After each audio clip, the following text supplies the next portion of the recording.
Hello दोस्तों, आज की कहानी में आप सभी का स्वागत है। आज की कहानी बहुत ही इंटरेस्टिंग है, जिस कहानी का नाम है दुल्हन ने शादी के बाद किया मना। शादी के बाद विदाई का समय था। नेहा अपनी माँ से मिलने के बाद अपने पिता से लिपटकर रो रही थी और वहाँ मौजूद सभी लोगों की भी आंखों में आंसू थे। उस समय नेहा ने घूंघट निकाला हुआ था और अब उसका विदा होकर ससुराल जाने का समय हो गया था। तो जैसे ही नेहा रोती हुई कार में बैठने लगी, तभी उसकी छोटी बहन रोती हुई उससे दोबारा लिपटकर रोने लगी।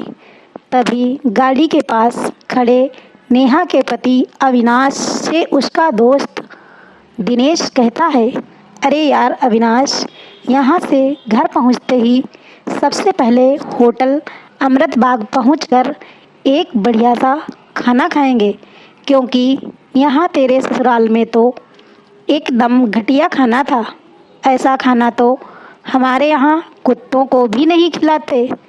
तभी साथ ही खड़े अविनाश के छोटे भाई ने भी कहा, हाँ यार, यहाँ का खाना तो एकदम बकवास था और रस मलाई में तो रस ही नहीं था। ये कहते हुए वो तीनों ही ज़ोर ज़ोर से हंस रहे थे। तभी नेहा के पति अविनाश ने भी अपने ससुराल वालों की मजाक उड़ाते हुए कहा कि हाँ यार, मैंने भी मजबूरी में ही यहाँ का खाना खा लिया, वरना मैं तो ऐसे खाने को तो हाथ भी नहीं लगाता। और अब पक्का हम तीनों घर पहुँचते ही होटल अमृत बाग का खाना खाएंगे। अपने पति के मुंह से ऐसी बातें सुनकर नेहा कार में बैठती बैठती रुक गई और उसने गुस्से में सबके सामने अपना घूंघट हटाते हुए कार के दरवाजे को ज़ोर से बंद किया और आंखों में आंसू लिए नेहा अपने पिताजी के पास चली गई और उनका हाथ पकड़कर उनसे ये कहा कि पिताजी, मैं ससुराल नहीं जाऊंगी, मुझे ये रिश्ता बिल्कुल मंजूर नहीं है। ये बात नेहा ने इतनी ज़ोर से कहा कि सब लोग उसकी बात सुनकर हक्के बक्के रह गए। सब लोग नेहा के नज़दीक आए और नेहा के ससुराल वालों पर तो जैसे पहाड़ ही टूट पड़ा हो। वजह क्या थी, ये किसी को भी समझ नहीं आ रही थी। तभी नेहा के ससुर राधे श्याम जी ने आगे बढ़कर नेहा से पूछा कि नेहा बेटी, बात क्या है? तुम अचानक ही शादी होने के बाद अपनी विदाई होने के समय यूँ शादी को नामंजूर कर रही हो। तभी नेहा कुछ देर चुप रहने के बाद अपनी आंखों में आंसू लिए अपने ससुर से बोली कि बाबूजी, आपको पता है, मेरे माता पिता ने अपने सभी सपनों को मारकर हम सभी बहनों को इतना पढ़ाया लिखाया और काबिल बनाया, और आप जानते हैं कि एक बाप के लिए उसकी बेटी क्या मायने रखती है। वैसे आप और आपका बेटा कभी नहीं जान सकते, क्योंकि बाबूजी, आपके घर में तो कोई बेटी है ही नहीं। और आप जानते हैं, मेरी शादी में आने वाले बारातियों के लिए खाने पीने की एक भी कमी ना रह जाए, इसलिए मेरे पिताजी पिछले 3 महीने से रात को 2 से 3 बजे तक जागकर मेरी माँ के साथ ये योजना बनाते थे कि रसोइया कौन होगा और खाने में बारातियों के लिए किस तरह का खाना बनवाना है और बारातियों को कहाँ बिठाना है, ताकि कहीं किसी को बुरा ना लग जाए। और शायद आप नहीं जानते कि मेरी माँ ने पिछले 1 साल से एक भी नई साड़ी नहीं खरीदी, क्योंकि मेरी शादी में पैसों की कोई कमी ना हो जाए। और आज भी मेरी शादी में भी मेरी माँ मेरी बड़ी बहन की साड़ी पहनकर खड़ी हैं। और ये तो कुछ भी नहीं, मेरे पिताजी भी 150 रुपए की इस शर्ट के नीचे कई छेद वाली बनियान पहनकर खड़े हैं और ये सब सिर्फ इसलिए ताकि मेरी शादी में कोई कमी ना रह जाए। लेकिन इतनी मेहनत करने के बावजूद भी आज इस शादी में आपके बेटे को रोटियां ठंडी लगीं, उसके दोस्त को पनीर बकवास लगा और मेरे देवर जी को रस मलाई में तो रस ही नहीं मिला। और तो और मेरे पति अविनाश जी तो कह रहे थे कि वो तो ऐसे खाने को हाथ भी नहीं लगाते, बस उन्होंने तो मजबूरी में ही ये खाना खा लिया। अगर सब कुछ इन्होंने मजबूरी में ही खाया है तो इसकी क्या गारंटी है कि मुझसे शादी भी ये अपनी खुशी से ही कर रहे हैं। कल को अविनाश जी ये भी कह सकते हैं कि मुझसे भी इन्होंने मजबूरी में ही शादी की है।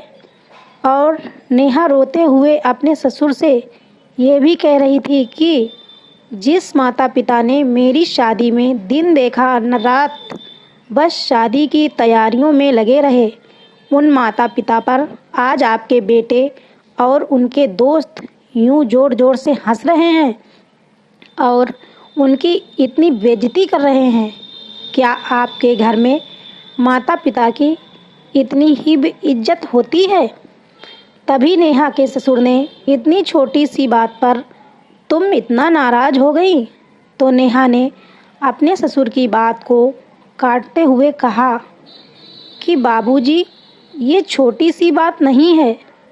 अगर शादी के बाद मैं भी आपकी इज्जत ना करूं तो आपको कैसा लगेगा? ये सुनते ही नेहा के ससुर ने शर्म के मारे अपनी आंखें नीची कर लीं। तभी नेहा ने कहा, लेकिन बाबूजी, आप चिंता ना करिए, हमारे अंदर हमारे अच्छे माता पिता के संस्कार हैं। किसी की बेइज्जती करना ये सब हमारे माता पिता ने हमें कभी सिखाया ही नहीं है। ये सुनते ही नेहा के पिताजी दयाशंकर जी ने आंखों में आंसू लिए अपनी बेटी को गले से लगा लिया और उससे कहा कि बेटी, मुझे गर्व है कि तू मेरी बेटी है और अब तू शांत हो जा। बेटी, तुझे मेरी कसम, तू इन्हें माफ़ कर दे और खुशी खुशी अपने ससुराल चली जा। तभी नेहा का पति अविनाश भी नेहा के पिताजी और नेहा से हाथ जोड़कर माफ़ी मांगता है और ये कहता है कि बाबूजी, मुझे माफ़ कर दो, सारी गलती मेरी ही है। लेकिन आज आपकी बेटी ने मुझे एक पिता की इज्जत करना सिखा दिया और आज के बाद मैं हर किसी के माता पिता की हमेशा इज्जत करूँगा। उसी वक्त नेहा के ससुर राधे श्याम जी भी आगे आकर अपनी बहू नेहा के सर पर हाथ रखकर कहते हैं कि मैं तो बहू लेने आया था, लेकिन ईश्वर बहुत कृपालु है, उसने मुझे बहू के रूप में एक बेटी दे दी और वो भी इतने अच्छे संस्कार वाली, जो कि माता पिता का भी इतना सम्मान करती है। और अब बेटी, मेरे कहने से इन नालायकों को भी माफ़ कर दे, मैं हाथ जोड़ता हूँ तेरे सामने। अभी नेहा अपने ससुर जी के दोनों हाथों को पकड़ लेती है और कहती है कि नहीं बाबूजी, आप मेरे पिता के समान हैं, कृपया आप मेरे सामने हाथ मत जोड़िए। तभी नेहा के पिताजी दयाशंकर जी भी कहते हैं कि समधी जी, आप मेरी बेटी के सामने हाथ जोड़कर कृपया हमें शर्मिंदा मत कीजिए। मेरी तो आपसे बस इतनी ही प्रार्थना है कि हमेशा आप मेरी बेटी को अपनी ही बेटी समझना और इससे कभी कोई गलती हो जाए तो इसे माफ़ कर देना।